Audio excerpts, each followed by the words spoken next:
Our Bay Area innovator today is Madison Nguyen. Madison and her large family of 9 escaped Vietnam on a small fishing boat when she was 4 years old. In the middle of the night, my parents woke all of us up and to board my dad's fishing boat. And my dad only had a compass. They left because they didn't want to live under the communist regime. She was later one of the first Vietnamese Americans to serve on an elected school board in California. But I didn't know I was going to get elected. With that, I just felt electrifying at the time, and I'm going to do everything I can to make sure I serve the community in the most righteous way. In 2005, she made history by becoming the first Vietnamese American elected to San Jose City Council.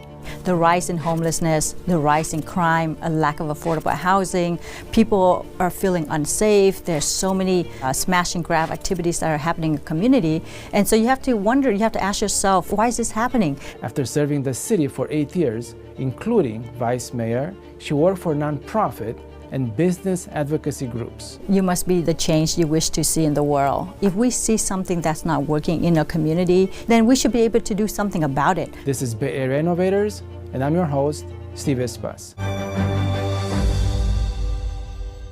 Madison, welcome to our program.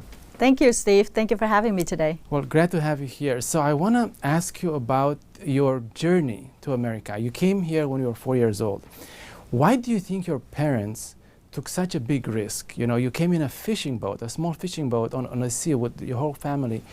Why did they take this huge risk to leave Vietnam and come to the US? Yeah, thank you for that. I actually left when I was 4. So my parents felt that after the war, the Vietnam War ended in 1975, they felt that if they live in Vietnam, had they stay in Vietnam, their children would not have the opportunity for a great education.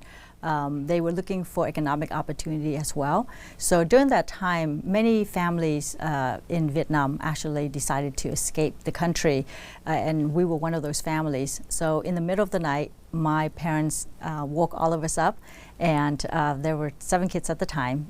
They woke all of us up and to board my dad's fishing boat. And my dad only had a compass. He was a fisherman, but he knew that in order to get out of Vietnam, we need to sail west, and that is to come to America. So we were stranded at sea for about a week or so, and then we were rescued by a Philippine freighter who actually took us to one of the refugee camps in the Philippines. So my family actually stayed in these various refugee camps in the Philippines for a number of years before we were sponsored by a Lutheran church to arrive in Scottsdale, Arizona. Yeah, you know, I share a lot of your story. My family escaped from Romania. It wasn't as exciting or as risky as your trip, but I can relate a lot to that. And also, you know, parents, when they come here, they don't speak the language, they don't have the skills. It's very difficult for old elderly people to accommodate. So they mostly do it for their kids. How did your parents, your family feel when you were elected to the San Jose City Council?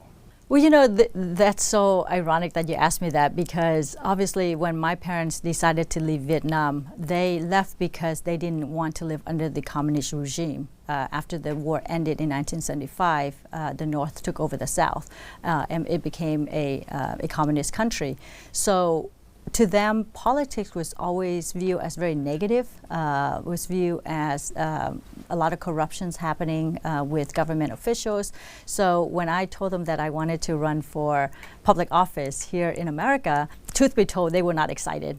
They felt that we brought all of our children to America so that they can have better economic opportunities and educational opportunities, not to get involved in politics, right? So that was like the overarching sort of sentiment that they felt at the time.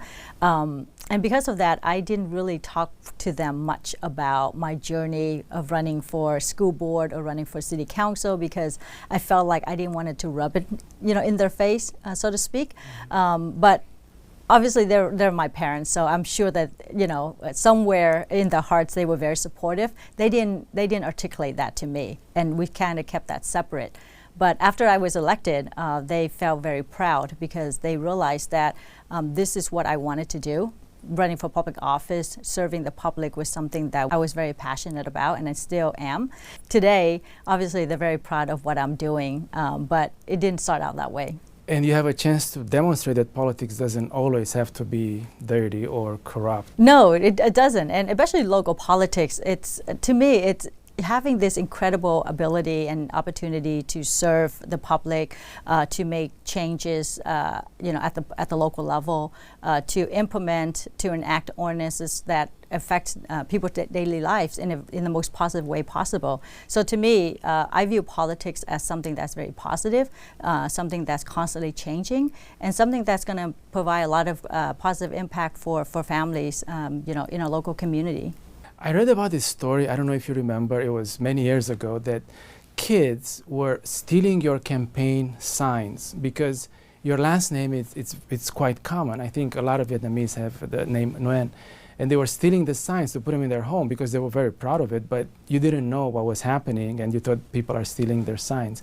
What did you do when you found out? Yeah, that was a really interesting story. So I didn't know about it until I actually got a call from one of the parents. But when I first ran for public office, obviously my last name is Nguyen, which is, I would say it's like a combination of Jones and Smith together. That's how prevalent it is in our community. And so one day I received a call from a parent that says, "Oh, my son brought your sign to school to show his teacher that, oh look, this is my last name. I saw it out on the streets and I think it's so great." So I had to tell her, I was like, I'm so proud to have that last name, and I'm glad that your son, is very proud to have someone running for public office with the same last name. But you should tell him not to take those signs because I need those signs so people know who I am, so they can vote for me and support me.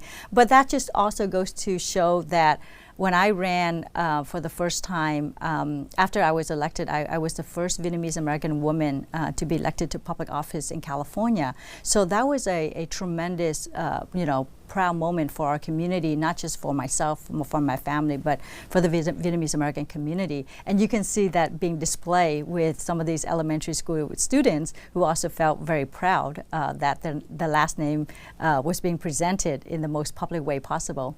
How did you feel? Walk us through your feelings that night when the results are out and you're recognized as the winner. What did it feel like? The very first time that I won back in 2002, when I ran for a position on the local school board, Franklin McKinley Board of Education, I saw the results, which was like really, it was a very good result for me because I ran against 3 incumbents and I was the only challenger, and I received the most votes. So it was just breathtaking at that time. It was unbelievable. I thought, this is something that was something I wanted to do, but I didn't know I was going to get elected. I was brand new. I was a PhD student studying sociology at the University of California, Santa Cruz, right?